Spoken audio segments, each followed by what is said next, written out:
یہ ہے مقبوضہ بلوچستان۔ آج روز 5 جون سال 2024 ہے۔ بلوچستان ٹوڈے سے آج کے علاقائی خبروں کے ساتھ میں ہوں آپ کا میزبان الیاس بلوچ۔ افغان کے علاقہ دراج کور میں پاکستانی قابض فورسز کی زمینی اور فضائی آپریشن جاری۔ فورسز اور مسلح افراد کے مابین فائرنگ کا تبادلہ ہوا ہے۔ خوزدار سے طالب علم اور گوادر سے نوجوان فورسز ہاتھوں جبری لاپتہ۔ تربت، احتجاج، ریلی، جلسہ، لاپتہ افراد کو بازیاب کرنے تک دھرنا جاری رکھنے کا اعلان۔ یوم میں 3 افراد کے اغوا کی کوشش، احتجاجاً شاہراہ بند۔ پنجگور، تربت، ڈیرہ مراد جمالی فائرنگ کے الگ الگ واقعات میں 3 افراد قتل ہو گئے۔ مستونگ روڈ حادثے میں ایک شخص جاں بحق ہوا۔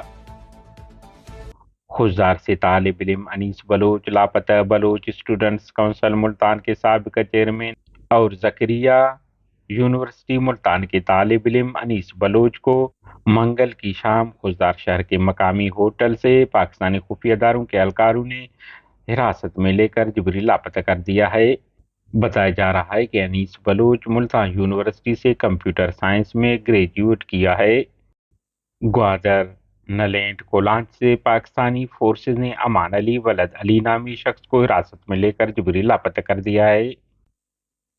کیچ بلیزہ سے جبری لاپتہ کیے گئے افراد کے لواحقین اور بلوچ یکجہتی کمیٹی نے بدھ کی شام شہید فضا چوک سے ایک ریلی نکالی، جس میں متاثرہ خاندانوں کے افراد کے علاوہ بلوچ یکجہتی کمیٹی اور BSO پجار کے کارکنان نے شرکت کی۔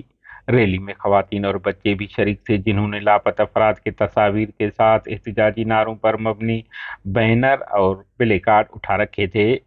ریلی کے شرکاء نے لاپتہ افراد کی بازیابی کے لیے نعرہ بازی کرتے شاہراہوں کا مارچ کیا اور ڈپٹی کمشنر کیچ کے آفس سامنے 3 روز سے جاری دھرنا گاہ پہنچ کر جلسے کی شکل اختیار کر لی۔ احتجاجی جلسے سے خطاب کرتے ہوئے لاپتہ افراد کے لواحقین نے کہا کہ کسی فرد کو ماورائے عدالت اور قانون غائب کرنا ملک کے قانون کی خلاف ورزی اور شہریوں کے حقوق کی پامالی ہے۔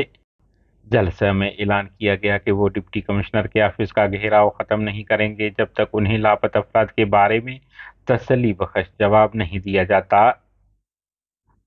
گزشتہ شب کلی دیر گئی کے قریب مسلح افراد نے کلی ولی اکرم کے رہائشی امان اللہ، ایاز خان اور مطیع اللہ نامی افراد کو حملہ کر کے اغوا کرنے کی کوشش کی، تاہم فائرنگ کے نتیجے میں ایاز خان نامی شخص شدید زخمی ہوا، جنہیں علاج کے لیے شال روانہ کر دیا گیا۔ واقعے کے خلاف علاقے کے لوگوں نے سمبازر روڈ کو احتجاجاً ہر قسم کی ٹریفک کے لیے بند کر دیا، تاہم پولیس کی یقین دہانی پر احتجاج ختم کر دیا گیا۔ پنجگور کے علاقہ چتکان کلم چوک کے قریب نامعلوم مسلح موٹر سائیکل سواروں کی فائرنگ سے چتکان کے رہائشی عبدالحمید ولد حوالدار اختر نامی شخص قتل ہوا۔ دوسری جانب کیچ کے علاقہ بلیدہ گلی بازار میں نامعلوم افراد نے فائرنگ کر کے ایک شخص کو قتل کر دیا، جس کی شناخت حال نہیں ہوا ہے۔